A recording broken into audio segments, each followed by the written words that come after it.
on, everyone? It's Jacqueline here from Nothing But Tech. Hope you guys are all doing well. Welcome back to another video.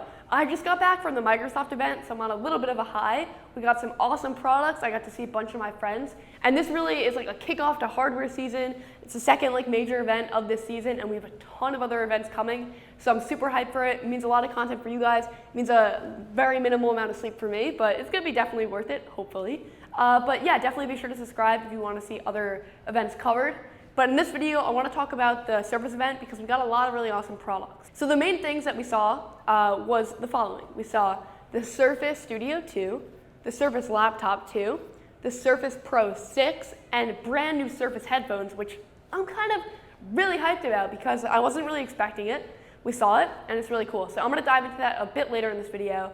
But to start it off with the one that I've never actually tested in studio, which made it kind of fun for me to see, was the Surface Studio 2. So basically, the Surface Studio is a device designed for graphic designers and people that do a lot of work on their computer. So it works with the Surface Dial and the pen. And if you're a good artist, a graphic designer, someone that edits in Photoshop, you can do a ton with this. So if you ask my first, second, third grade art teacher, they would tell you I've never had really any art ability beyond a stick figure.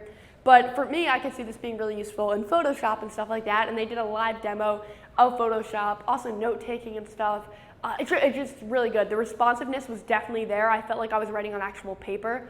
And the dial integrated really, really nicely as well. So that was interesting. It's also a 28-inch screen, and it was so bright and so sharp, and one of the best looking screens on the market. I feel like it looks really good. So that was the Surface Studio 2. The main things here is just an internal upgrade, so it should be a lot faster and a lot more fluid, and that's definitely seen with just playing with it for a couple minutes. A lot of people said, hey, it feels faster. The next device that I want to talk about is the Surface Pro 6. So I actually just tested out the past generation Surface Pro, and I featured it in a Best Back to School Laptops video.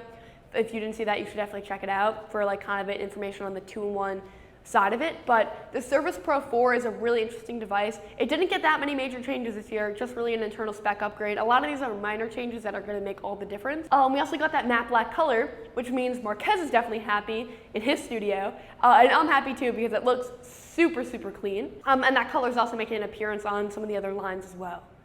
The Surface Laptop 2 also got an internal upgrade, so it still has that Alcantara exterior, so love it or hate it, that's what you have. I personally love it. It's unlike any other laptop on the market. And then you're also getting a speed upgrade, as I just said. So that's definitely seen there. It feels fast and fluid. But the new product this year was the new Surface headphones. And I want to dive into that a little bit because this really excites me and it seems like a really interesting product concept. So basically, they're wireless headphones with the Cortana Assistant built in. So you can ask it to do things like, hey, play my Spotify playlist, or hey, I have a business call, dial me in. So you don't have to take out your phone, it just does it for you. The way they were describing it to me, it seemed like it had a lot of potential. Obviously, real world test is gonna evaluate if it actually does. But it seems really interesting as a product concept, and even taking Cortana out of it, the design is really clean. I think it's one of the best designed wireless headphones on the market, and it should be at that hefty $350 price tag, I think it is. And then the design idea is having the dial on the either side be volume and active noise cancellation is a really smart execution. It just fits into the simplistic view of Microsoft. And speaking of that active noise cancellation, it's really good. So put them on at the event. There was a lot of noise. There was some music. And all of a sudden, it was nothing. You could hear a little bit, but the second the music went on, gone. Music sounded really good. Bass was definitely there. I obviously need a more controlled environment with my own music to kind of test it out. But it sounded pretty good from the potential. It was also comfortable for the few minutes I had it on. I definitely want to get all the products I mentioned in-house so I can make more thorough videos for you about it. But those headphones seemed really interesting. Anyways, that's it for my quick wrap up. If you enjoyed the video, leave a like. Definitely helps. Subscribe right here so almost any other content in this busy season. And check out my other content right here. It would mean a lot. Thank you guys all so much for watching this video. And I hope to catch you guys on the next one. Bye.